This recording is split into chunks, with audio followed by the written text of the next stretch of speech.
Hello everyone. Just quick little check-in. I'm from Red and Yellow. We're a creative institution, and I am a digital design lecturer. So today I'll be talking to you about some research I've done with some of our students in our creative school. So we have a marketing school and a creative school. And yeah, let me jump into it. So I've just given you some of that framing a little bit.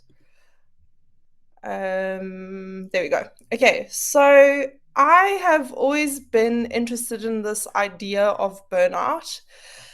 And I think it's more prevalent than ever that so many people are reporting high levels of burnout when they're working, whether they're working for themselves, whether they're working for companies, whether they're freelancing.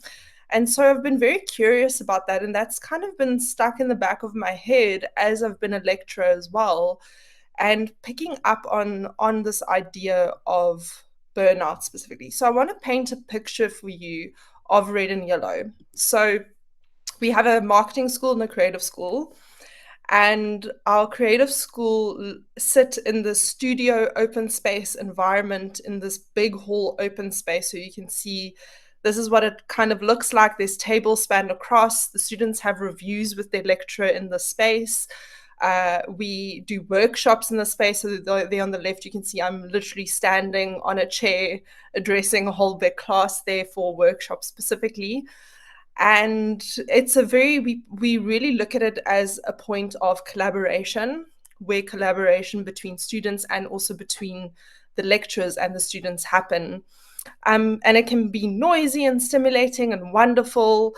And so this is kind of our environment in which we're working in. You often have around between 200 and 300 students on that floor potentially at one go. It's not, we do try and schedule it out throughout the week, but it does occasionally happen where our first years, our second years, and our third years are all on the floor together. Students also choose to sit and work on the floor. So they often sit when they're not having review sessions or workshops, they will sit and do their work on the floor. This is an example of our classroom where we do theory lectures then in a separated space. So there is that space as well. And throughout this time, because it has been an environment that I've never been exposed to in the same way, like other institutions don't look like this. Other, in terms of workplaces, the sheer amount of people in a studio environment like this is I've never seen anything like that. And for me, we need to look at that institutional space in the same way that we look at workspaces, because environments obviously that we're working in, that has a direct impact in our work. And I read this book on design orgs. It's a very great book. And I kept, when I read this, I was like, wait, this applies to students and their experience as well. And so burnout, I have been quite curious around this idea of how is burnout affecting design culture in the workplace, in a student space as well. And we know that the age of AI is obviously potentially also influencing it. Are we harnessing AI for productivity and workflow, or are we allowing it to make the take it to overcome us? You know, there's a lot of worry around AI slop, for instance, replacing designers. And then asking the question of whether the youth and students really are coping. And so I got my initial kind of grounding for this around this idea of doing observations, speaking to industry, and then doing interviews with students. I'm also doing some academic research. So my observations just of my 3 years at Red and Yellow, what I noticed was that burnout was rising every year on year, burnout would be rising. This idea of resilience was also dropping. And resilience is an interesting thing because it's very personal. And throughout these questions that I was asking, I was trying to get an understanding of what people see as resilience, specifically whether they're industry, lecturers, students. And yes, generationally, there will always be this thing of Gen Xers would have said millennials are lazy. Millennials will say Gen Zs are lazy. It's just the way that generational gaps happen. But there is really something I'm noticing around resilience is dropping, and that can be, we can kind of speculate around the amount of media, what's going on in the world. There's many reasons. I think resilience is dropping potentially across board, not just only for Gen Zs. But I've noticed that specifically under the student body. And then realizing that deadlines seem like severe roadblocks for students. And I wanted to understand that. There were also more mental health days that students were taking year on year. When I looked at kind of what's going on in academics, and also just around what's happening in the world in terms of media, we know this. We look at any social media platform, burnout, mental health, it's everywhere. Everyone's talking about it. And where academic burnout is very well documented, even academics are noticing that the idea of creative burnout specifically, there's limited data or that it's somehow overlooked. I also did industry interviews, which I don't really capture in the specific presentation, but in a nutshell, basically, industry was telling me that junior creatives, when they're coming into industry, are often a little bit overconfident, and that it's to the extent that there's a little bit of arrogance. They think they're better than they actually are, and that they don't show up with the same commitment as the rest of the team. They often don't see the necessity of team meetings. They don't see the necessity of coming into the workplace as much, and being part of that environment. And then there was also this thing of them taking feedback very personally. And I think many creative have gone through that. That's a natural thing to go through. But there was really this idea of it being so personal that it actually became a roadblock within the working relationship, and that they were crumbling under time pressure. So with creative resilience, I feel that it's necessary that we discuss this idea of sustaining our energy, working with AI, not against AI. But ultimately, we are human centered designers. We are problem solvers. We are designing for good. So, learning how to sustain our energy, I think, is really, really important in this discussion, with burnout being on the rise. And then also this idea of we want to shape a better future for young creatives. And so, how do we nurture and support them? We need to understand their experiences of burnout and how to help them become more resilient. So let's meet the students. I'm going to take you quickly through the research and just show you what these students have shared with me, because it was really wonderful to see what they're thinking, to see what they're feeling, and bring that into this idea of how we can support them. So I've interviewed more people, but I took out 9 core, let's say, user personas here that I've taken out from the student body. And throughout the research that I did from an academic perspective, things that I spoke about with industry members, and also just the interviews, these were the key terms that I kind of identified that I wanted to look into that related to burnout. So there was definitely this idea of hitting a wall. So many students explain this as a kind of an obstacle, or literally using the terms hitting a wall, I can't get past this wall. Explaining burnout in those terms. There were the physical kind of exhaustion and fatigue.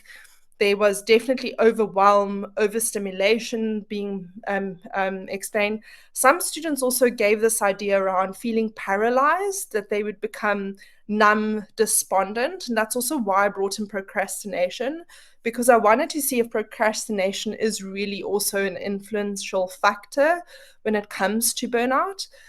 Creative block was a major stumbling block. This idea of not being able to come up with ideas, not being able to produce.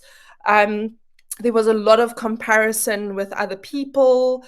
There was a lot of self-doubt, feeling like imposters, not knowing if that's the thing that they want to be doing, if they're experiencing burnout constantly.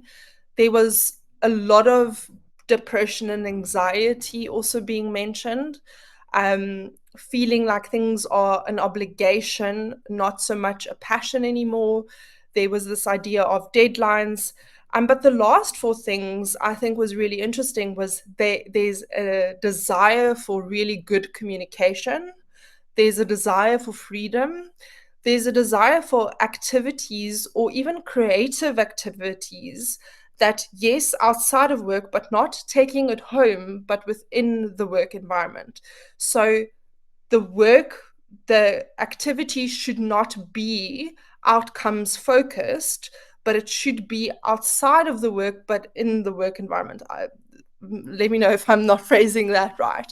But there was something very interesting there around they needed to be challenged, but not necessarily as a direct kind of implication on the outcome or the deadline. Okay, so here you can see a beautiful tiling of that, how that came into fruition. A, B, C, D, E, F, G, H, I, those are our little personas, our students. And here you can see the tiling of the research of how, when hitting a wall came up, when exhaustion fatigue came up. So there were a lot of other key terms, but I only looked at the terms that came up 4 times or more. And so here you can see the ones that we really, you can see throughout exhaustion fatigue was an issue. Creative block throughout was an issue. 8 out of 9, 9 out of 9. And what I really did think is interesting was to see that there was such an high levels reported of depression. Um, Knowing that burnout and depression are so closely linked sparked something for me. Um, so there was, you can also see here things like self-doubt, imposter syndrome coming up. And I do want to say that a lot of these students are not students who are failing. These are students who are succeeding. So these are your performers that are reporting self-doubt, imposter syndrome, depression, which is possibly concerning, that there's a correlation between performance in a way and experiencing burnout. A lot of comparison, almost across the board, deadlines or timelines were a concern. The need for communication was quite high, the need for freedom, the need for those activities outside of work for fun and play were all quite high in terms of being mentioned over and over. Okay, I am just trying to move the slide forward.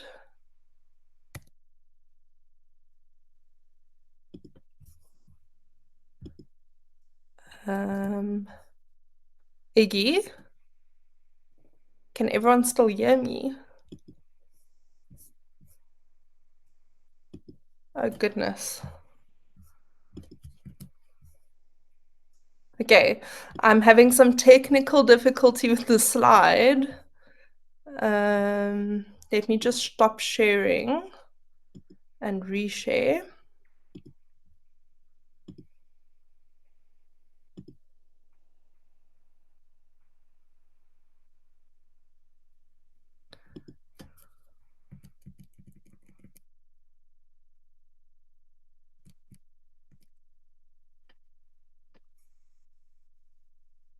If anyone has questions, just a reminder to add it to the Q&A section. It's the little question mark section on the right there.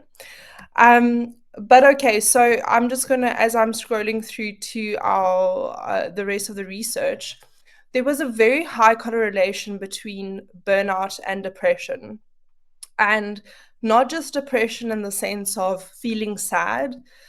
The in a lot of cases seeing therapists, being on medication for depression. So there's definitely some kind of correlation.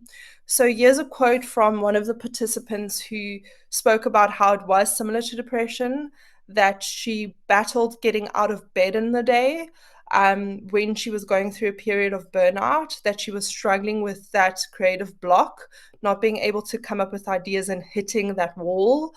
And that it was partially also feeling like a constant pressure to be innovative, to come up with insights, and to understand yourself very well, and that that could be exhausting, and that eventually you just run out of steam. So I think what was also really useful to see is some knew that burnout was coming up. They were self-aware enough to understand that when they were going through certain things, they would realize, oh, these are the markers of burnout. Whereas some would just say, it hits me so unexpectedly. I don't even know I'm in burnout, and then it hits me, and I isolate, I become despondent. A lot of people also said they're in a bubble for a very long period of time where they're sacrificing everything. So the student also said it in such beautiful terms, saying she sacrificed a lot, and that potentially also led to burnout for her. Another student explained how if you have a condition like depression or anxiety, a pre-existing kind of generalized anxiety disorder, or if you are also potentially a neurodivergent human, that he felt that there was it went in a circle. So the burnout would worsen the condition, and the condition would worsen the burnout. And that there was often a more visceral and emotional response to the burnout: constant crying, constant catastrophizing, constant panic attacks. So this just really flagged for me that we really need to look at this thing, specifically if it's happening at such a young age. Um, I never experienced burnout in university. I experienced many things, but burnout was only something I really started experiencing later in my life. So the fact that these young people are experiencing this so early on, I think there tends to be sometimes a tendency to blame young people rather than asking, why is this happening and what can we do about it? So I also started asking them questions around critical feedback, because there was a little bit of a trend of speaking of this idea of critical feedback, which is so part of our work as designers, to be able to come up with the best work. What that does in terms of when you're in burnout, or if that is somehow a contributing factor.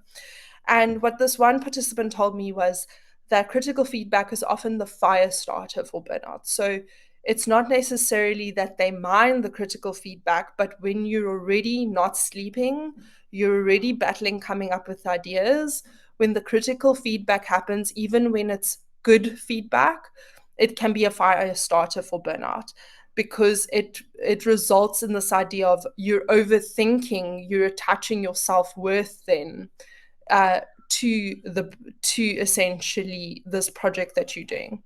Um, so a lot of people also spoke about this idea of not being able to breathe between projects, that it's just a never-ending cycle, that they're not escaping burnout because they're just the once one project ends, they don't have time to recover, and then it all starts again. And that is somewhat the nature of academics, and we are trying to prepare them for industry. So there is this thing that we have to kind of question as academics to say, is the system that maybe worked 10 years ago not actually relevant anymore? Um, and another thing was this idea of attachment, specifically because industry mentioned how precious young designers were over their own projects. Um, I also started asking questions around uh, personalization of how attached do they feel to their work. And I think this was so beautiful, and this came up many times. It wasn't, she just explained it so well, was that the ideas come from inside of you. And although these ideas are informed by research, they come from your mind. It becomes your baby, you have to look after, and that you will only get attached to ideas that you believe are good.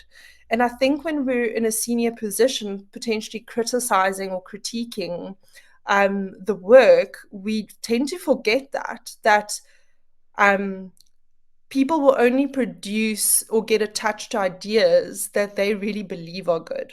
So is it maybe that they're not communicating it well enough, or what in that relationship can change in terms of to make sure that it lands in a softer way? So let's get to this question of what now?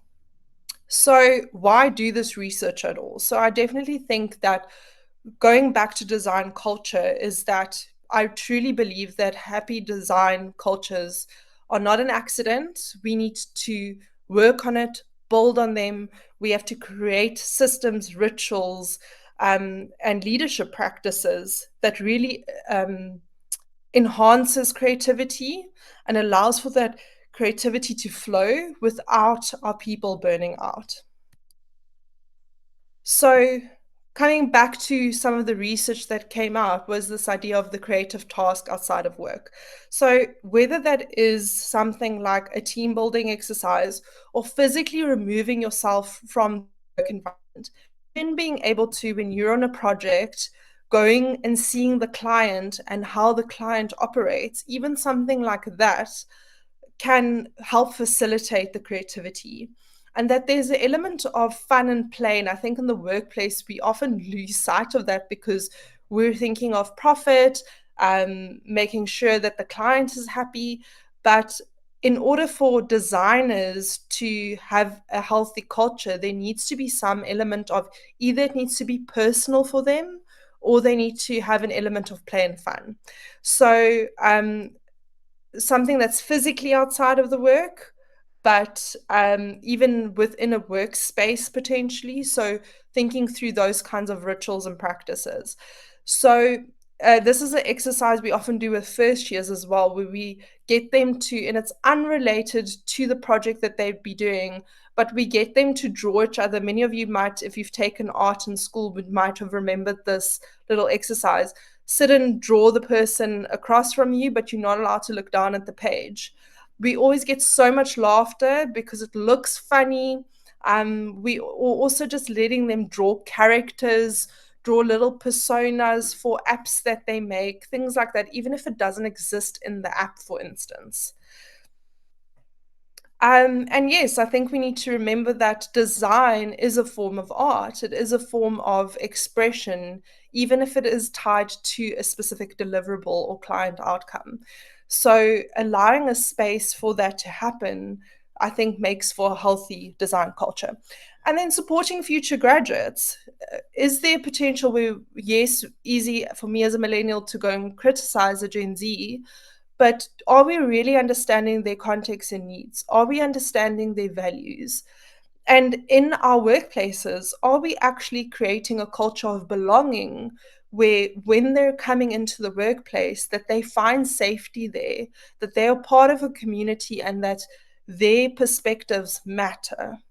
So a big thing as well that came out around freedom, and I never thought of it like that, but I am a very structured person, but I love freedom. And one of these students told me, understand that that is the control. Structure is the control I put out. So it is self imposed structure that I put out there for myself, whether it's routine, all these things. But the moment that I am feeling controlled, I don't feel like I have control over my personal life. So I think we need to kind of understand, and that's a human thing. It's not just a young person thing, right? So understanding that how can we facilitate where people feel more in control over their narratives, over their projects. Giving that sense of control is a freedom in and of itself. And I just sprinkled some imagery in there. From a red and yellow perspective, get involved. We love when industry gets involved. We want your insights, what you're experiencing in your teams. We love to bring that into our curricula. We want your insights to help us shape our academics.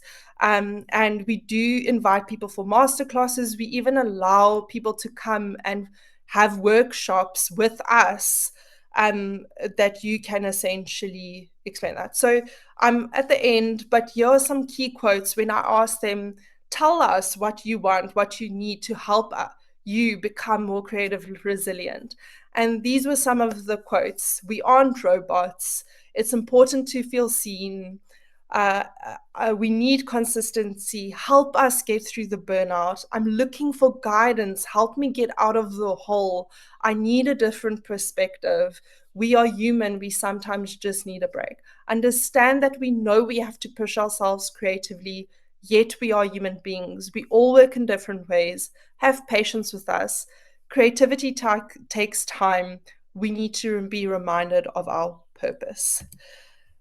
And yeah, let's get to the Q&A. Thank you so much for giving me this opportunity. I'd love for you to give me some feedback. As a lecturer, I'm always learning to become a better lecturer or a better facilitator.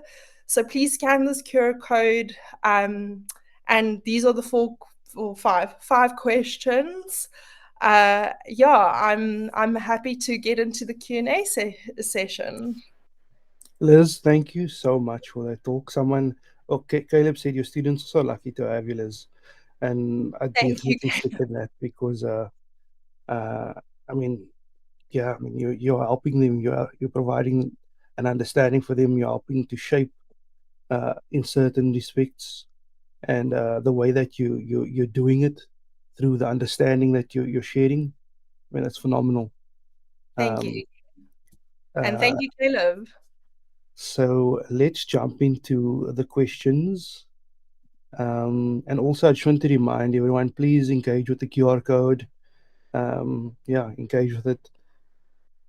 Phew, we have quite a few questions. Okay, Um, let's get to them. so, the first one from Adele. With your study, did you also look at remote online students who were studying part time, or were all the participants in person full time students? I'm curious as to how these metrics looked for remote part time students. Okay. Adele, this is an ongoing study actually, so I'm looking at getting more and more feedback into this. My next phase in February is essentially around going to our part-time school. So we do have a distance school and we do have our full-time school. So at this point, it was done with full-time members. I can share some of my kind of insights from just dealing with the online school as well. But essentially, I think the metrics might slightly look differently because a lot of the distance and remote students either have already done a qualification, and this is often their second qualification, or they're in the workplace already. So they're in the workplace already, and that's why they're part time and distance. And so their experience will be influenced not only by what's happening within the course that they're studying, but I think there might be more external factors. So that's my suspicion, or my hypothesis essentially. I think that there'll be more metrics around whether there's enough time and space provided for them to efficiently exist in both worlds at the same time. So I potentially think that that's a challenge. That's a challenge for me. I'm still studying, so I'm busy with my masters at the moment, and that's one of my key challenges with burnout is this idea of holding space for both and coming up with creative ideas for both. I hope that sufficiently answers. Thank you, Liz. I'll jump into the next question. I think the person hasn't added their name, so it's user B3FA51AC42E2DCA7. Um, so the question is, did you take into consideration individual traumas that students might be going through or have gone through? Yes.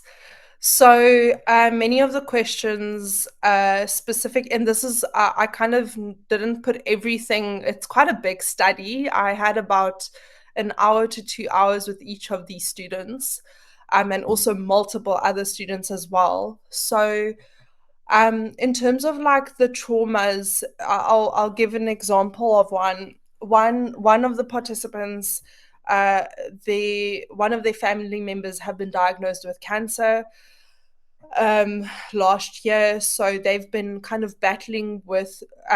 They kind of used their work as a distraction and would put so much effort. Again, a very high performer would put so much effort into their work that they would eventually burn out. So I think that's what's also quite there's quite a interesting potential correlation in this idea of the performers often when they're going through trauma, they're using work as an outlet and that can become unhealthy.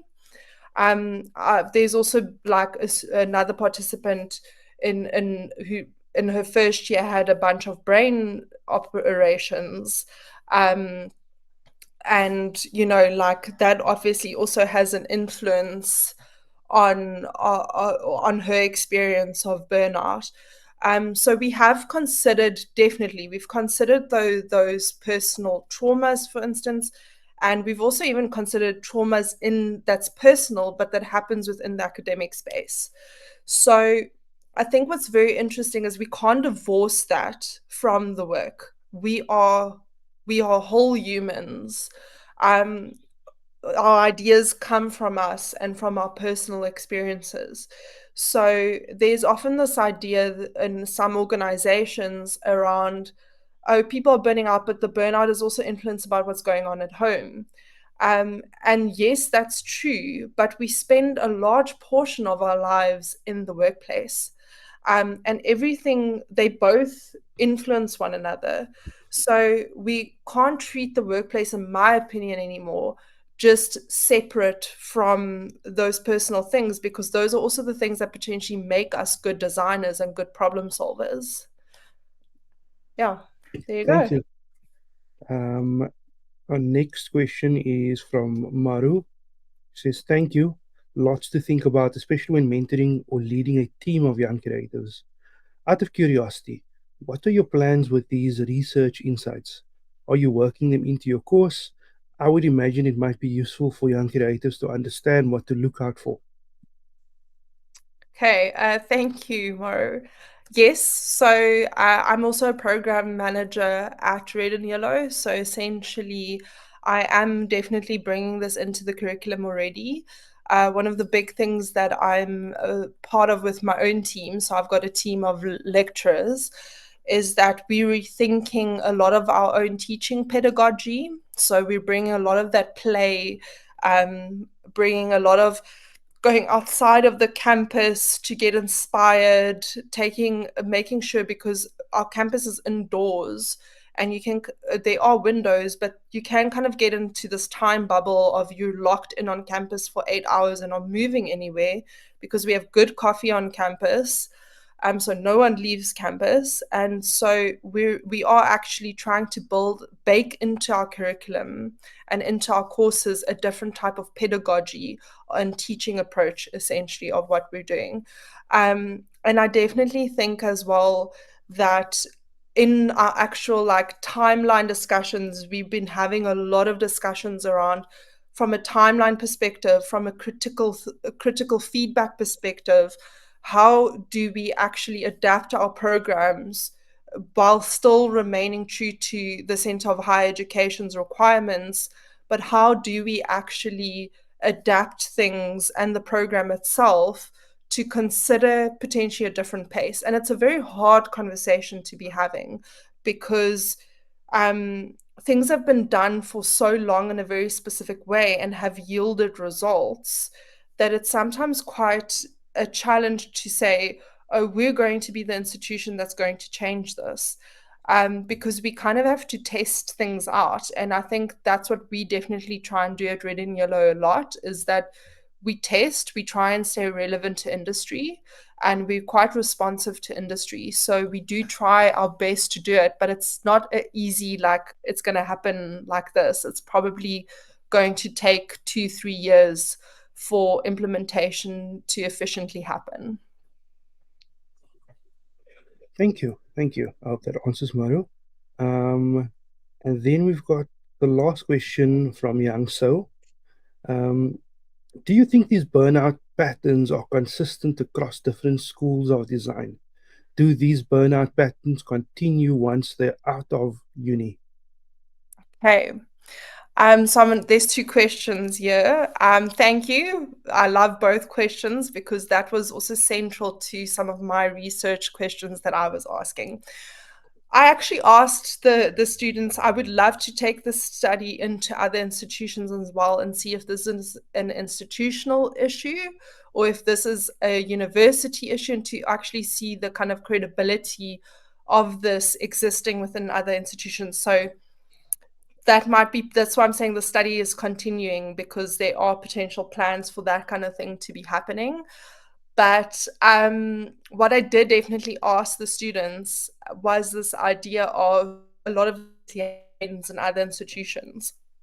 And there was a big discussion around looking at an institution like UCT and then looking at a private institution like Red and Yellow, where they felt that from their experiences, obviously with their friends and their peers, that at an institution like UCT there is burnout happening, but it's very academic burnout. It's very driven to I need to get through this amount of reading to write this essay or to go and write this exam. But what they felt was those students had a lot more resilience to push through because it wasn't as personal. The stakes were not as personal, and they were dealing more with things like exhaustion. They weren't dealing with imposter syndrome. They weren't dealing with questioning their life choices. They weren't dealing with creative burnout necessarily. So the burnout, definitely, I think in that sense, definitely, I think burnout is happening for those students in bigger organizations too.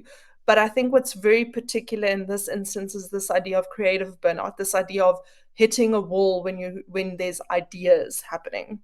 And I think from my experiences at institutions like Vega, AAA, because I've been involved in both those institutions, I think that is a pattern across institutions potentially.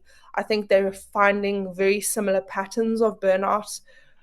So I do think there's something about the creative industry in that. When I'm talking to industry and asking if those patterns of burnout continue, um, I've when I so in an industry level, there's maybe not the burnout pattern that's continuing, but there's a creative resilience pattern that's continuing, in the sense of they're finding that young creatives are like back in the day, if you were in an agency, if you did a logo design, you had to come up with 50 scamps, and there would be a person just going and take, you know, basically in a possibly potentially even rude ways, crossing out scamps and not saying a word, just crossing them out and walking away. And you've come up with 50 ideas and only three maybe were good enough, but still needed to go back and refine them. They don't they don't see that anymore. They see a lot of going to AI to come up with ideas, and then the ideas eventually start becoming a little bit more generic, or they're not. So in industry, there is definitely something around the creative ideas and the resilience that is coming through there. The reason I suspect that burnout is not as high in the workplace is because these students are pulling all-nighters regularly. So they have some control of their lives after 5 o'clock in the afternoon when they're in industry, whereas they don't necessarily have that at this point in their lives in this type of degree. So I think that's why the burnout is not so regular in industry, I think, once they're out of uni. Thank you. I hope that answers Young. Thank you so much, Liz. Uh, before we conclude, I just want to remind everyone to uh, connect with you on LinkedIn. If there are any questions or follow-ups that you do want to reach out to Liz about, please. I mean, as you can see, she's very, very knowledgeable in relation to the study. And I have a few questions as well, but I'd like to take it offline. Okay. Um, so I don't want to impact Lizette's talk. Um, so yeah, thank you everyone. We will jump into Lizette's talk now. But again, Liz, thank you so much. Thank you so much for this opportunity. I loved it. And yeah, if you want to have a discussion, anyone's welcome to have a further discussion with me. Book a coffee, Zoom session. Let's chat.